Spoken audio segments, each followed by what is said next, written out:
the recording cut out. But yeah, my mom, a couple weeks before they announced it, she said, "Yeah, we're never moving, and especially not to Utah."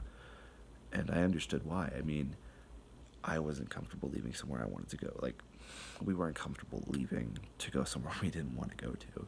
And I think it was partially because of the people there. Like, there's nothing wrong with people in Utah, but sometimes the members of the church are a little. Uh, and that's not to take a shot at anyone, but I'm just saying, like, there are some people that make the church a culture and not a religion. And that's kind of where my problem lies with living in Utah. Or where laid, I don't know. But yeah, and so there were other reasons, but yeah. So I was totally against it. Our family was against it, but I don't talk a lot about my religion in front of people because sometimes it doesn't make them comfortable or they don't get it. But screw it. Because, I mean, you have so much of it in Utah, I just feel like it's not really my place to talk about it, and I should share. It's part of our religion, is sharing the gospel. But yeah, anyways, I don't tell a lot of people this, but it's kind of implied. God wanted us to be here, and I firmly believe that, no doubt. And I wish I'd realized it sooner because it would have made this whole transition so much easier. So yeah, they told us we were moving. I hated the idea. My mom hated the idea. My dad hated the idea. I still don't know how Dre felt about it. I'm sure he didn't like it either. But throughout the whole time, we knew it had to happen. It was going to happen because so many instances happened where God was there, just like kind of helping things along, and it was like, this is supposed to happen. And so,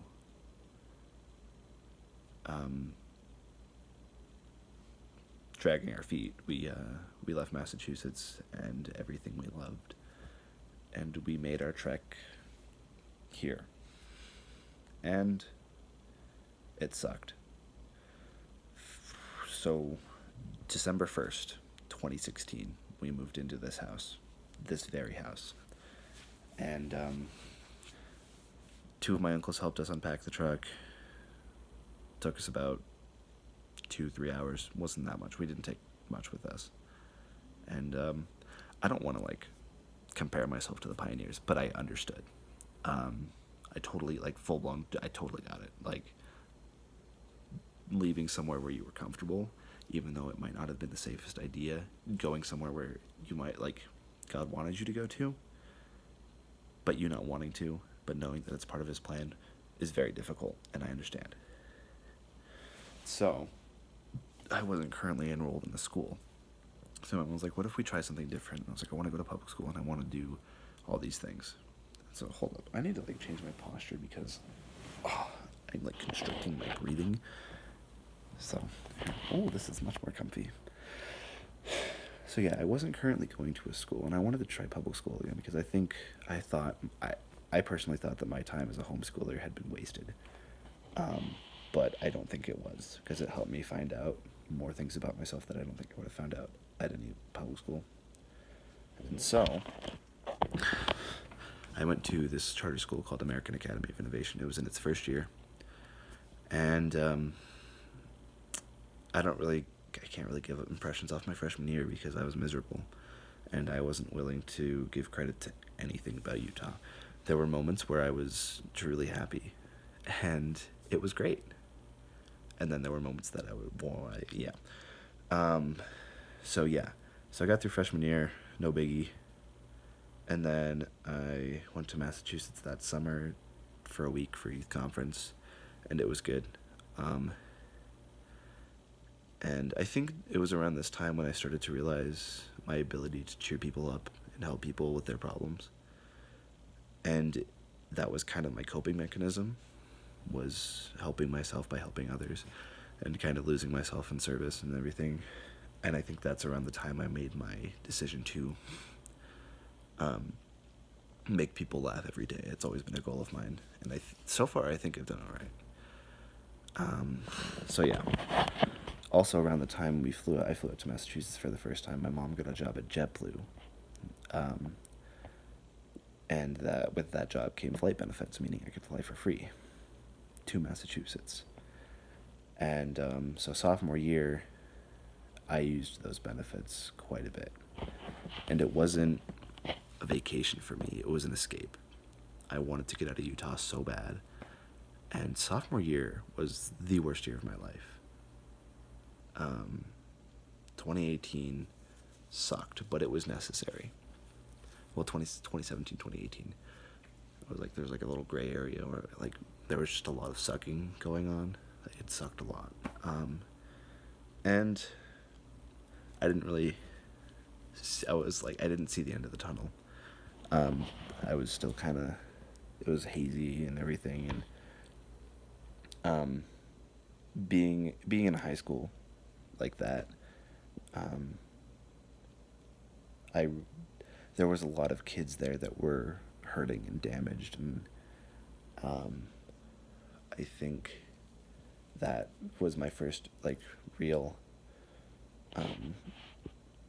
experience with depression and anxiety, not just with me but with other people. And I have never been one to this is hard for me to admit, but for sophomore year, I'd never do anything to hurt myself. I've always told myself that if anything ever gets bad, you keep pushing, no matter how hard it gets. I've never had suicidal thoughts, but in that point in time, I understood. I understood why people did that, and I understood why that was their thought process. But I told myself I'd never do it because I have too much to live for. And I think it was my faith that kept me going. So, and I just kept pushing. And so I get through sophomore year, damaged and unhappy. And then everything changed. One of my best friends, Dylan Thomas, convinced me to go change schools. And then his dad backed him up on it. He's like, hey, go to Alta. You can try out for the basketball team. And you can do theater. And so I said, all right, cool. Last day of school at AAI, I didn't look back. I was out of there quicker than, I don't know. Yeah, I left. And I didn't regret it. First day at Alta, I was pretty scared, but it paid off. Big. And it changed my life. I mean, I wasn't sad. I didn't dread going to school. I woke up, well, I'm not a morning person, but I woke up Mondays excited to go to school. I was happy to see my friends, and it wasn't a burden to be around them. And overall, I felt happier. And through that, I started doing productions again. And I did it, and I realized this is something that I want to do, and I want to act and make people happy and laugh and all these things. And it wasn't a burden to give advice or hear about people's problems. It was something that I actually wanted to do, and I cared about them. So it was a big healing experience for me last year. And now, fast forward to 2019,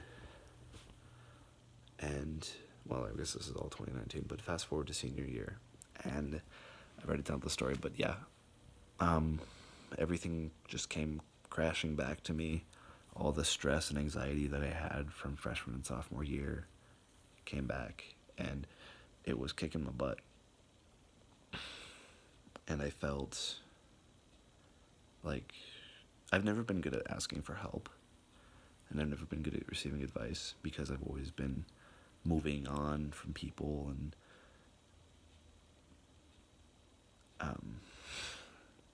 yeah, I've moved on a lot from people, and I don't like if I moved from a place, I don't talk to people that often. I'm horrible at communicating, and so communicating my problems has never really been easy for me. And so, you know, reaching out to people this year has been really hard for me because I don't know how to receive help. And that's something I'm working on, believe me. And so, I talked to my parents about it finally. That was one of my New Year's resolutions for 2019 is be more receptive to help. And I'm doing all right. So my mom was like, hey, try this new Entrada school thing. We can get your GED. And you're going to kick butt. And I was like, okay, cool. But with that came problems. Not problems, but bumps. I'm not going to be able to see everybody every day at Alta, and I love them so much. And I felt really lonely and disconnected. And, you know, they're all off having fun, and I'm just sitting here on my couch being lazy because I can be lazy sometimes. And so I felt unaccomplished, and I didn't have anything to tell them about. I hadn't started my school yet. But I realized something, and that is not to be idle. Meaning, don't sit around on your butt all day. Actually go out and do something. And so I've been studying, practicing for the musical and everything. And it's helped. Because when you walk in and you see these wonderful people who are so happy to see you, and they're all telling you about things they've accomplished, and you're just sitting there saying, man, I wish I could tell you something, it makes you feel disconnected. So, yeah. And now we're here. So over the past 10 years, I would say I'd give it a solid 8 out of 10.